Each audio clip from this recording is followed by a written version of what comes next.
Hiyoko for healing. What's up?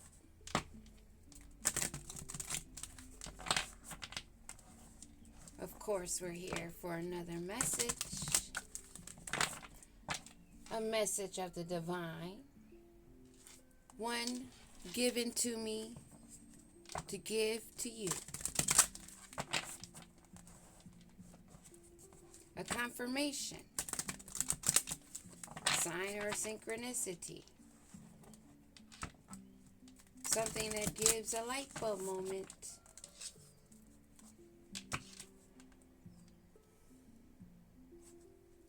Self-reflection. We're all about self-reflection.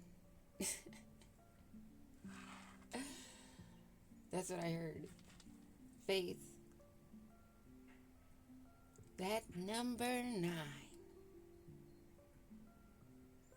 Trust. Unwavering. Confident. Completion of cycles. Things unlocked within. You have the key. Your voice. Your heart. Protecting it. Holding it.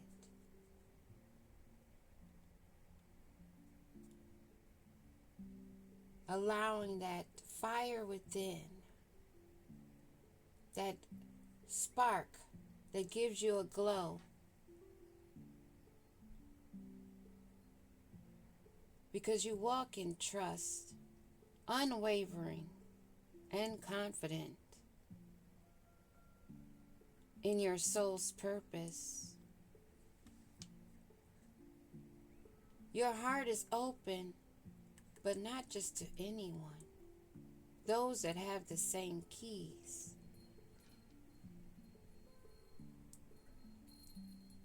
Same levels of doing the inner work, the healing.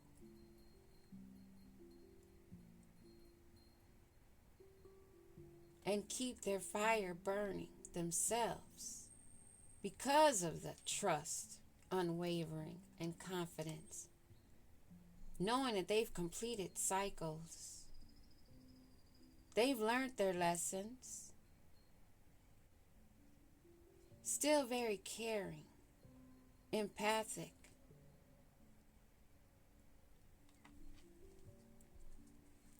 Someone connected with the cosmos. The ancestors and spirit guides.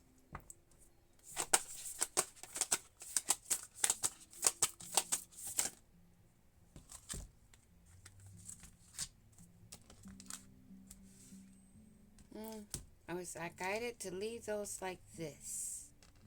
Okay.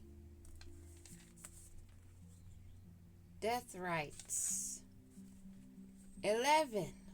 A gate. A portal.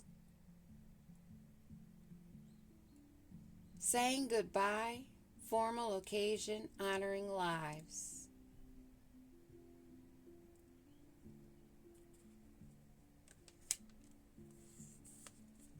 Call for help. Reach out. Need for backup. Admit your needs. Ancient ancestry, Egypt, magical inheritance.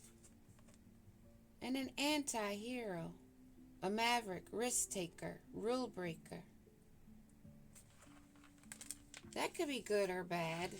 Depends on what rules. If you're breaking the bad rules because you're doing good, that's one thing. But if you're breaking the good rules to do bad, that's not so good.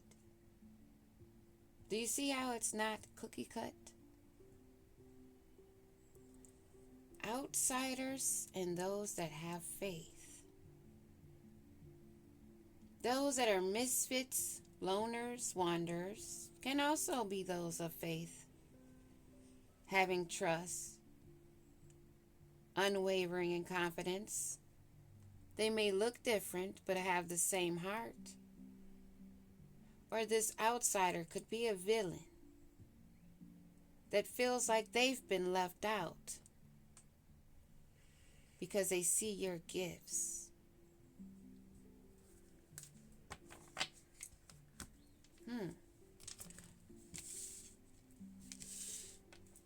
We about to get deep.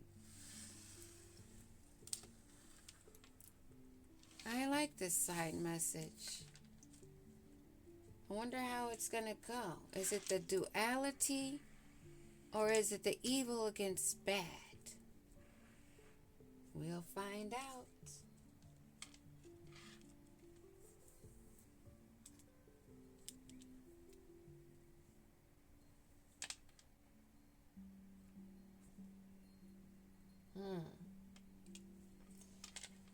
Saying goodbye. Death rites. Number 11, that portal.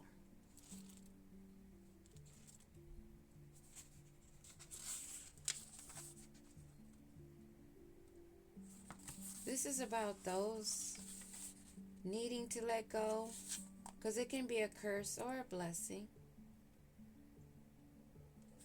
This is representing it's time to let go, release. Release fear. Release fear of death. Release fear of dying. Release fear of transformations and rebirth. Preparation and contemplation of your legacy and considering the interactions you have had with deceased loved ones and your connection now. Are you holding them back? Are you restricting them? Are you having a fear? Honoring ones who have loved and who we have loved can be a beautiful way to come to terms with their absence and a way to help their soul make the transition to their new life beyond the veil. Evidence of life beyond death. Some people don't understand that, and I have an example. I went with someone that wanted to give honors to their deceased loved ones at a cemetery. This is someone that said they were going through the same journey I was, as in this awakening and the releasing and understanding and understanding that. But they kind of wanted to compare them going to the cemetery with those who have an altar. But see, the altar is something that's in the moment. It's not something where we're going back in the past in the memories. It's two different things there. But this would be 3-hour video to go into it.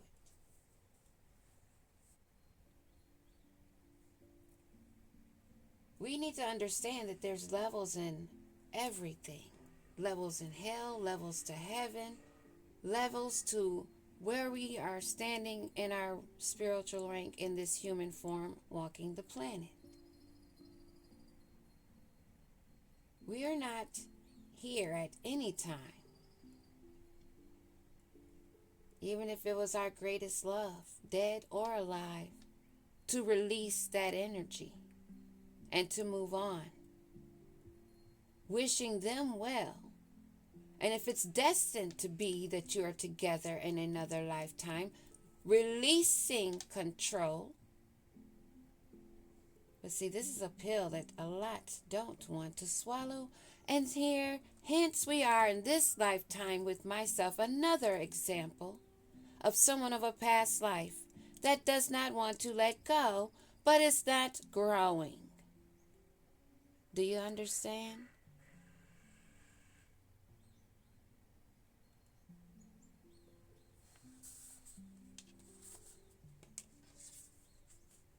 Call for help.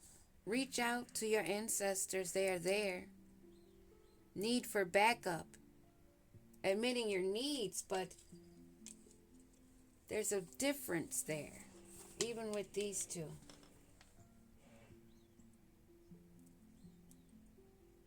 And that's the difference between like the grave and the altar. When you think of a grave, you think of dead bodies, souls, soulless, not moving. I don't see a cemetery as a place for their soul, where they're resting. They're not sitting still. They're not in that grave.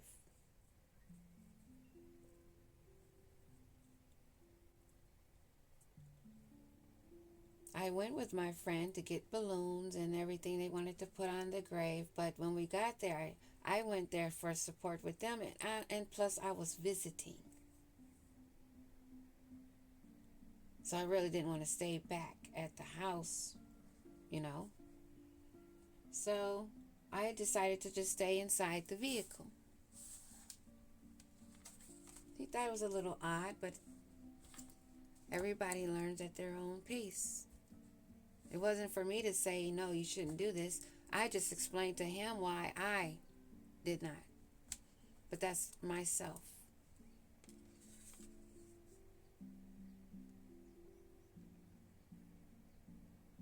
They're around us to assist us, to help guide us, just as we're here on this side to assist them with getting to higher realms. Their good deeds for us don't go unseen. It's like a repeated thing, but in an upward way, not in a circle. Ancient ancestry. Egypt. You may have ancestry in the Egypt lineage. How do you say it? Olmec, Aztec. I don't know why I'm hearing Seneca. I don't know. But I heard it, so.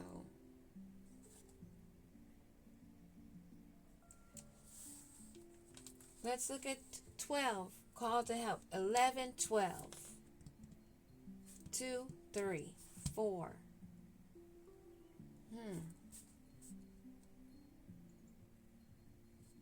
Might be a benefit for whoever may catch that, as far as that synchronicity and that number thing goes. Address, phone number, birth date.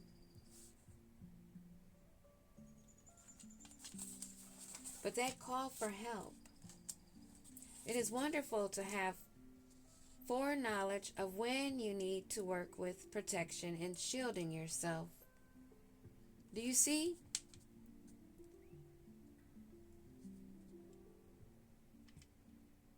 This will help you immediately. Call for help. Ask them for help in order for you to release is what I'm picking up.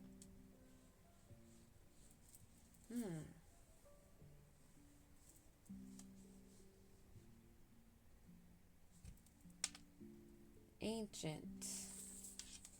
That ancestry.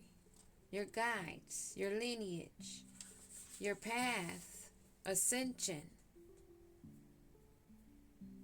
And I'm picking up, this is because we need to release those things that are bad for us that we may not have even realized was bad for us.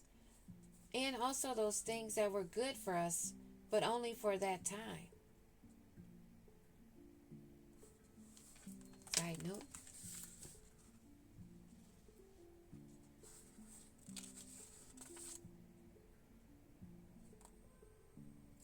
Know that you are protected and shielded when you sleep.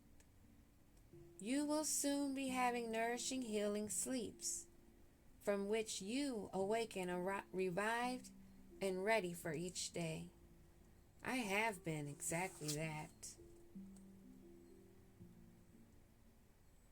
First song I channeled this rising was the James Brown, I Feel Good. Or no, Take Me Higher. That was the one. Take Me Higher. I had to listen to that.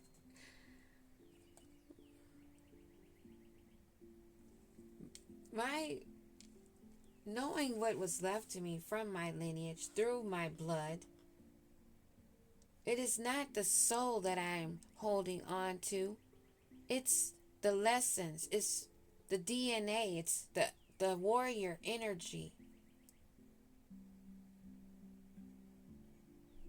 That energy that can go against an anti-hero that wants to feed off my blood, my lineage, my bloodline, from my mother to her mother to her mother's mother, even her mother's mother. And then 3 after that, me and 2 generations ahead, 7 generations.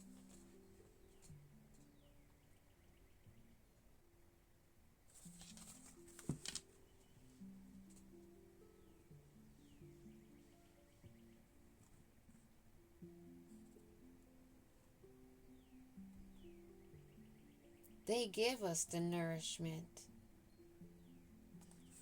They are that fire. That is the connection. We are so busy thinking about and talking about the reflection of who we see walking around in front of us.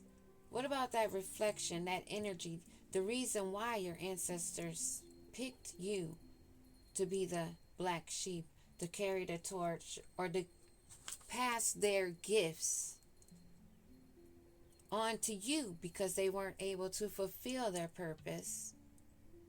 So they pass it on. And those that are not carrying that torch, thinking that they are evolving because they call themselves this or that, doesn't make it true. This is about putting the work in. Who's doing the real work? Who's accepting the call and making the calls, keeping the connection of the lines open as you're guided? What to release, when to release it. We get the guidance that's already within us, but we have to be still, be quiet, and listen.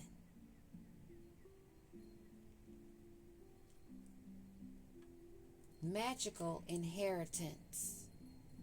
Those spiritual gifts, that spiritual abundance that so many get caught up on is thinking it's, oh, I got some money somewhere, somebody died.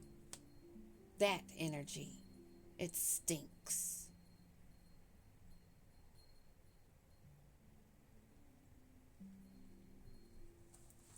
Anti-hero energy stinks.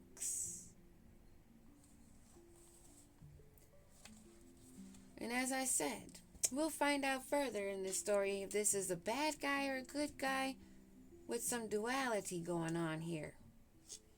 Because a lot of good guys can be seen as bad guys because of the way they look, because of the way they speak.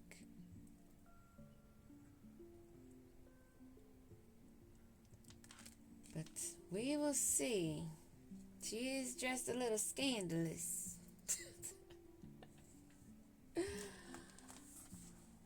Number 18, that number 9. And didn't we see that already? Yeah, we did, I believe. This anti-hero. Yeah, we did see it when I split the deck. And now it's here on the table. Your individuality.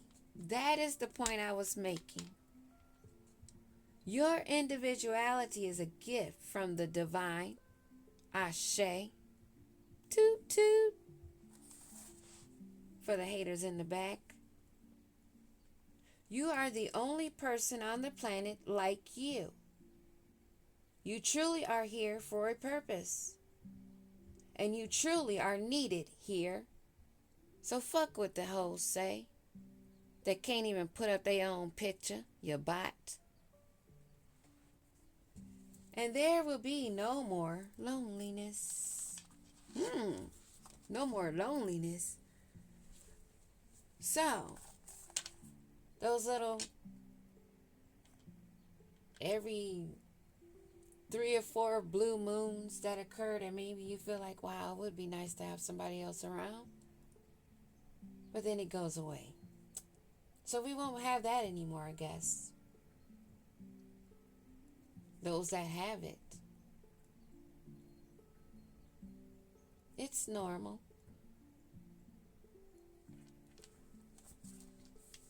But it's sort of like how that urge for sex goes when people are curious, like, how do you go so long? But those are the ones that are still having it, so they keep getting that little urge going. And you know what I'm saying? But when you stop it, the urge goes away.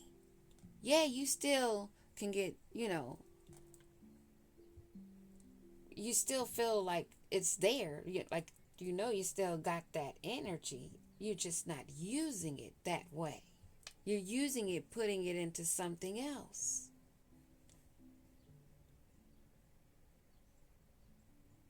And when you have a divine partner, then you guys can share that energy. And then that's when it becomes a greater force. But y'all don't know about that.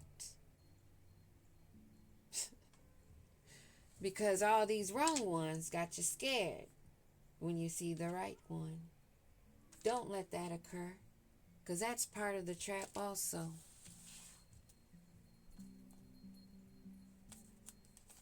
Just saying, some people, I'm not here to tell nobody what to do, but I'm just relaying the message.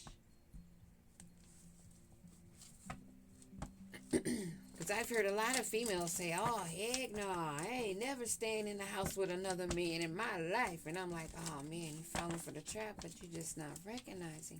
You're just not ready yet. You'll be ready soon. You'll have a few more lessons to go through, and you'll realize the greater purpose.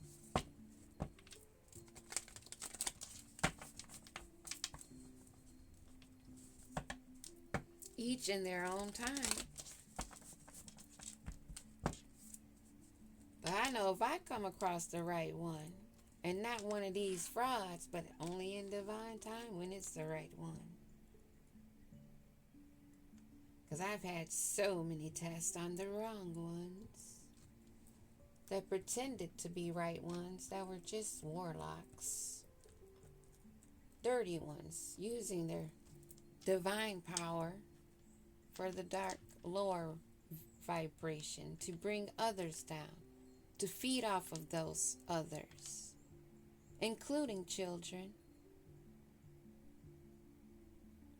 Because these vampires don't care what you look like. If you're aware you have the power within you or not, they hope you don't. Because it's when you do recognize they get scared. Wheel of Fortune, there's a huge change coming. It's been decisive moments,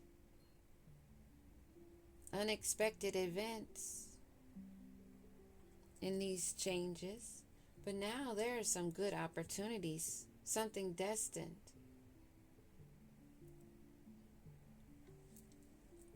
You've made wise investments. Death rites. Saying goodbye. A Queen of Cups. Someone emotionally mature, nurturing, an empath possibly. Someone healing, of good counsel. A soft, kind-hearted woman. But a lot of people take that for granted. Tell them off one time and then you evil. The call for help. Whoa. Damn, this deck is done. That's definitely done. Call for help. When this Queen of Cups has been in fear, anxiety, at a breaking point, she called for so much help and it was always there. She's never been afraid to ask for assistance from her ancestors. And they move her because she is aware of her magical inheritance, her bloodline,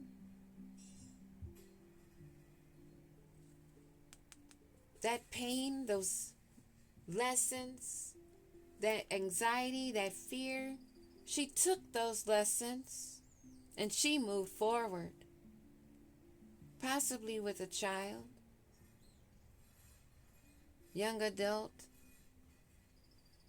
another loved one. Even it could be their fur babies. Protected because of your ancient bloodline and putting in the work. Teamwork made the dream work.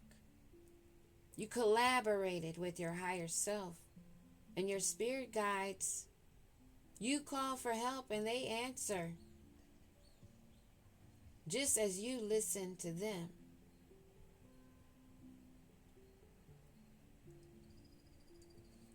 They see your great effort. There's an anti-hero here. What is going on with this? Oh, wow.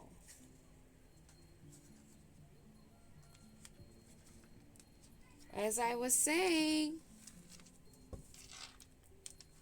they see you as an anti-hero, but you're having good luck and you're speaking the truth and you're making breakthroughs of clarity and truth. And you come with a force. So an anti-hero to them and their fishy offers that you're not accepting. Give me another card on this Queen of Cups. Queen of Cups.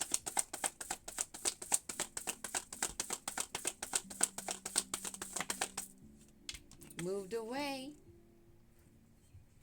Now tell me that is not divine speaking. Moved you away. You made that call for help when you were in despair. And they came. Yes, they did. How the hell? Now tell me the Holy Spirit divine ain't fucking working with me. Go back and rewatch that.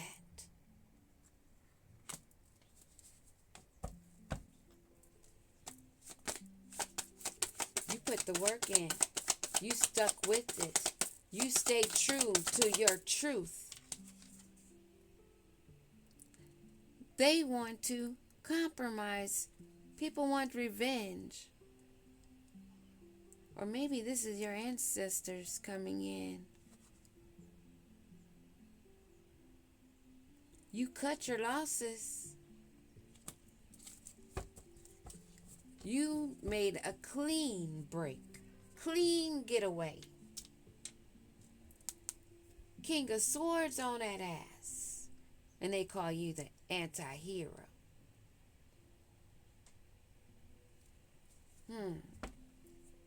What do we need to know about this truth and clarity card on the floor with this fortune, Wheel of Fortune? Wow. Balanced.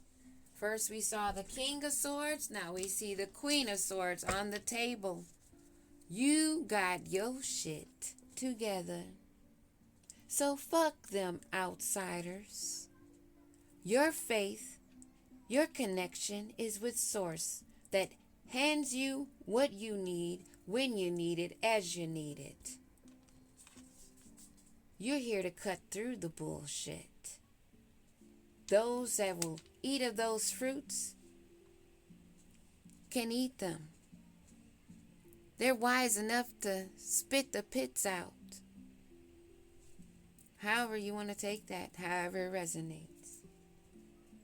Some of them fools think you can swallow the pits, then get choked and then blame you. Because you're the Empress. Woo! What I tell y'all about the bottoms of the decks? You brought a tower down on that ass with your clarity and truth. Them having to see you reap your benefits of the hard work you did, cutting your losses, breaking away from what no longer serves your greater good, and keeping what the fuck does serve you. You come with the truth. You come clear, no sugar, no chaser. You're about the business of a legacy, your foundation, your ancestry. And you don't give a fuck about what they say about you. You find it quite amusing and a learning lesson in everything. Ashe. Stay well. Much love and peace.